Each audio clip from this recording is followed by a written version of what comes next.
quantum computing. And I think the big question that a lot of people have is, how do you program one of these things? I think when people think about programming something, they think, well, there must be a manual, or a book that tells you how to do it. But with quantum computing, things are a little different, right? Yeah, definitely. It's not quite as simple as picking up the Quantum Computing for Dummies book. And there are a lot of reasons why that's the case. First and foremost is the hardware.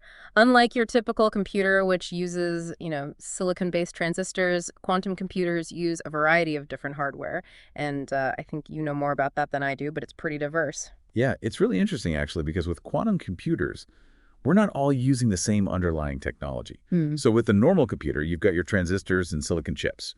But with a quantum computer, you can build one using superconducting circuits. You can build one using trapped ions. You can use photonics, even more exotic stuff like topological qubits. And each of these has its own quirks, its own advantages and disadvantages.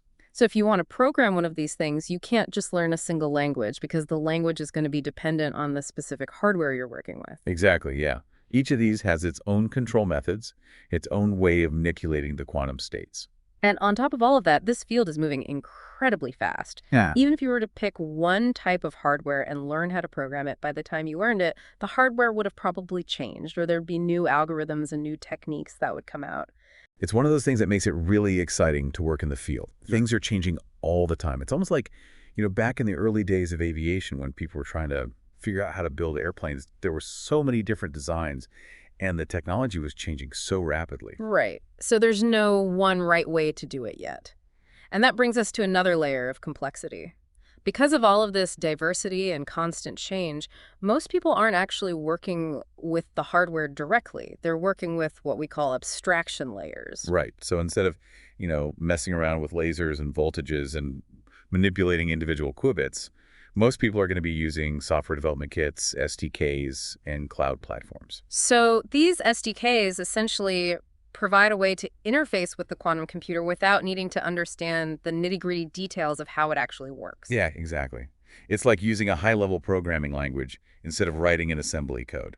But even with these SDKs, it's not exactly a walk in the park to program a quantum computer, is it? No, you still need a pretty solid understanding of some fairly advanced concepts: quantum mechanics, linear algebra, and quantum algorithms. And that's what makes this deep dive so interesting, because we're not just going to talk about, how to install an SDK and run a simple program. We're going to dig into the core concepts that underlie quantum programming. And we're going to do that as of today, April 4th, 2025.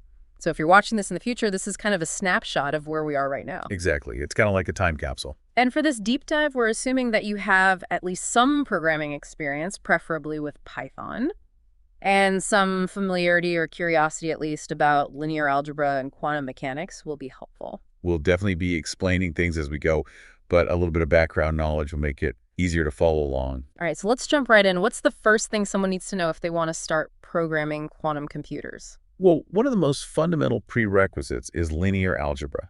It's really the language of quantum mechanics. Okay, and I remember in our research we were talking about vectors and matrices and how they relate to quantum states. Can you kind of unpack that for us?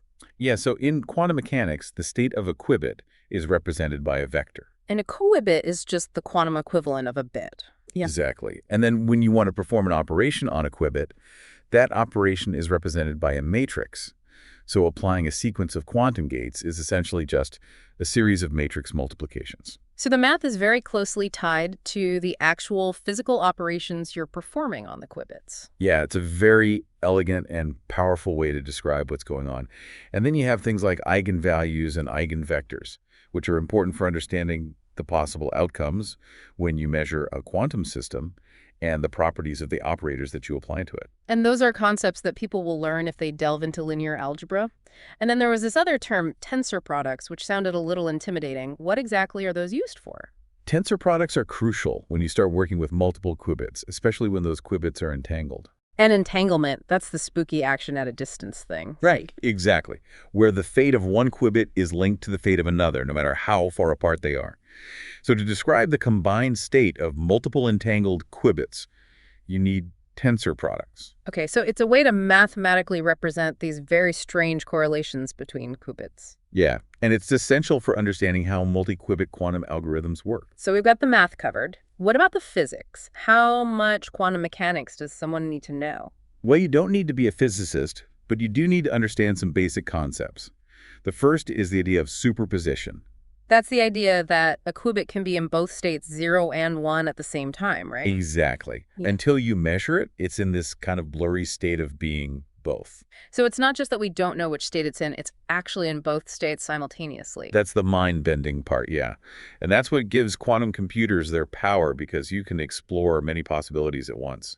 And this is where the math comes in with the coefficients alpha and beta that describe the probabilities of each state. Exactly. The math gives us a way to quantify this uncertainty and work with it in a precise way. Okay, so we've got superposition, and then there's entanglement, which we've already touched on. Anything else? Well, you also need to understand quantum gates. These are the basic operations that you can perform on a qubit, right? Yeah, think of them like logic gates in a classical computer, but for quantum states.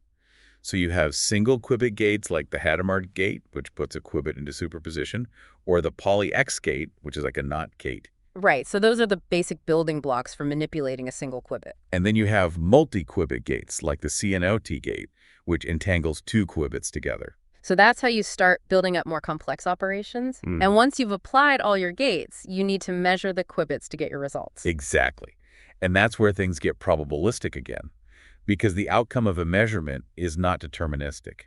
You get a distribution of probabilities for each possible outcome. So it's more like running an experiment and collecting statistics than running a deterministic program. That's a good way to think about it. And that's why we also need some background in classical computer science, because we need to analyze those statistics and interpret the results. And Python seems to be the language of choice for a lot of quantum computing work. Yeah, most of the SDKs we use are Python-based. So having some programming experience, especially with Python, is really helpful. Okay, so we've laid the groundwork with the prerequisites. Let's move on to the actual quantum programming model. How do we represent and design quantum algorithms? The most common model is the quantum circuit model. Think of it like a visual diagram or a flow chart for your quantum computation. So it shows you the sequence of operations you're going to perform on the qubits. Exactly. You start with your qubits, all initialized in a known state, usually the 0 state, and then you apply a series of gates to them. Each gate is represented by a symbol, and the qubits are represented by lines. So it's a very visual way to represent the algorithm. Yeah, and time flows from left to right. So you can see how the state of the qubits evolves as you apply each gate. And at the end, you have your measurements, which give you your classical results. Right. You measure some or all of the qubits, and that collapses their superposition into a definite 0 or 1. And because of the probabilistic nature of quantum mechanics, we usually run the circuit many times, many shots, and collect the statistic. Exactly. And those statistics tell us the probability of each possible outcome, which we can then use to solve our problem. Okay, so we have our circuit model. Now, how do we actually go about implementing these circuits on a real quantum computer? That's where the SDKs come in, right? Yeah, the SDKs provide the tools to translate these abstract circuits into something that can be executed on a real machine. And there are a bunch of different SDKs out there. You mentioned Qiskit, Cirq, QShag, PennyLane, and Amazon Bracket. Can you give us a quick rundown of what each one is good for? So Qiskit is from IBM, and it's very popular. It's got great documentation and a lot of support, and it integrates really well with IBM's hardware and simulators. So if you want to use IBM's quantum computers, Qiskit is a good choice. Yeah, definitely. Then there's Cirq, which is Google's SDK. It's really good for near-term algorithms that are designed to run on noisy quantum computers. So those are the algorithms that are designed to be useful even with the limitations of current hardware. Exactly. And then you have QStack, which is from Microsoft. It's actually a whole new programming language specifically designed for quantum computing. Oh, wow. So it's not just a library, it's a whole language. Yeah, it's pretty interesting. And it integrates with Microsoft's Azure quantum platform. So if you're a Microsoft shop, that might be the way to go. And then there's PennyLane, which is focused on quantum machine learning. Yeah, it's really good for that. And it's got the advantage of being able to connect to a lot of different backends, different types of quantum hardware and simulators. And so it's a bit more flexible in that sense. And finally, there's Amazon Bracket. Which is interesting because it gives you access to a bunch of different providers' hardware, not just Amazon's. So you can use it to run your circuits on IonQ, Rigetti, OQC, Quera, and others. So it's kind of like a one-stop shop for accessing different quantum computers. Yeah, it's like a marketplace for quantum computing. And all of these SDKs provide simulators, right? Yes, simulators are essential because they let you test and debug your code without having to use real quantum hardware, which is expensive and often has long queues. So it's like a sandbox environment where you can experiment without breaking the bank. Exactly. And some simulators can even model the noise that you'll encounter on real hardware, which is really helpful for making sure your algorithms will actually work. Okay, so let's say we've picked an SDK, we've written our code, we've tested it on a simulator. What's the next step?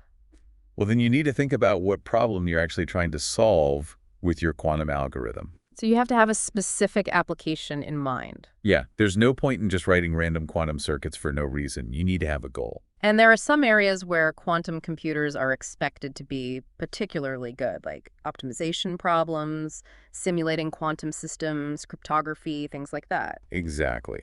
So you need to think about whether your problem falls into one of those categories. And then if it does, there might already be an existing quantum algorithm that you can use, like Shor's algorithm or Grover's algorithm. Right. Those are some of the most famous quantum algorithms. They've been around for a while. So if you're lucky, you can just grab one of those and adapt it to your problem. Yeah, but if not, then you might need to come up with your own algorithm. And that's where the real creativity and challenge comes in. Yeah, designing new quantum algorithms is a really fascinating area of research. So once you have your algorithm, you need to translate it into a quantum circuit. Right, and that's where your understanding of quantum gates and linear algebra comes in handy. Hmm. You need to figure out the right sequence of gates to apply to your qubits to implement the algorithm. And then you would use your chosen SDK to actually write the code for that circuit.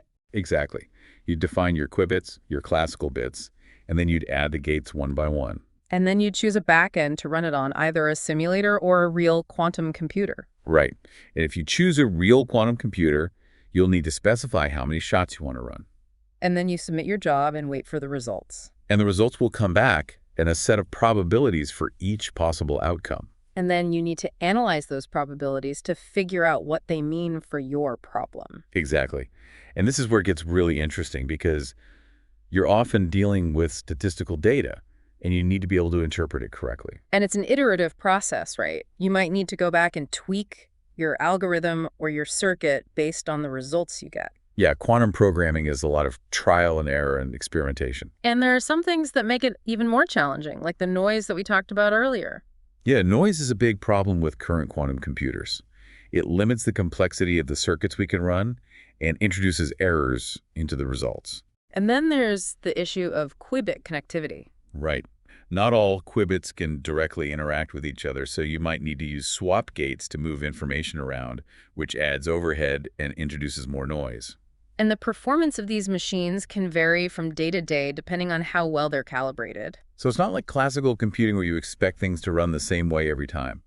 There's a lot more variability with quantum computers. So it's a challenging field, but also a very exciting one because it has the potential to revolutionize many areas of science and technology. Absolutely.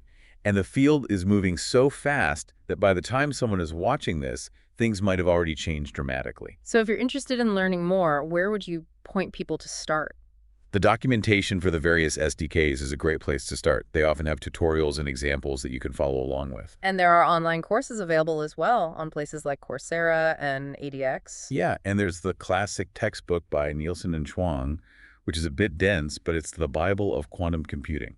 And there are online communities where you can connect with other people who are learning about quantum computing. Yeah, places like Stack Exchange and Discord are great for asking questions and getting help. So the resources are out there for anyone who wants to learn. And the best advice I can give is to just start experimenting and playing around with the tools. You'll learn by doing. So if you're intrigued by quantum computing, don't be intimidated, jump in and start exploring. Exactly. And who knows, maybe you'll be the one to discover the next breakthrough algorithm. And on that note, we leave you with this thought. What do you think are the most promising applications of quantum computing? What are the problems that quantum computers will be uniquely able to solve that classical computers will never be able to crack? That's the question that's driving a lot of the research and development in this field, and it's a question that we should all be thinking about.